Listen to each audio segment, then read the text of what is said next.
কি হবে যদি সমুদ্রে চলা বিশাল জাহাজের সাথে শার্ক বা তিমির মতন বড় মাছের ধাক্কা লাগে?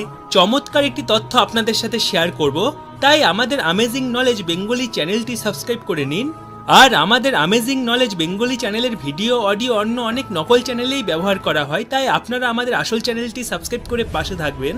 বন্ধুরা, একটি তিমি মাছের ওজন 100 থেকে 200 টন, আর একে সমুদ্রের সব থেকে ভয়ঙ্কর শিকারী মাছ মানা হয়। বন্ধুরা, জাহাজের সামনে একটি লম্বা অংশ থাকে যাকে বোলবাস বো বলা হয়।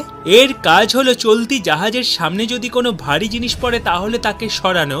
আর জাহাজের পেছনে একটি ফ্যানের পাখার মতন থাকে যাকে প্রপেলর বলা হয়। এই প্রপেলর জলের মধ্যে ফ্যানের মতন ঘুরতে থাকে। এর সামনে যা আসবে তাকে টুকরো টুকরো করে দেবে। তাই যদি জাহাজের সাথে কোনো বড় মাছের ধাক্কা লাগে তাহলে সেই মাছটি মারা যাবে। অনেক সময় বড় মাছের ধাক্কায় জাহাজের ক্ষতিও হয়।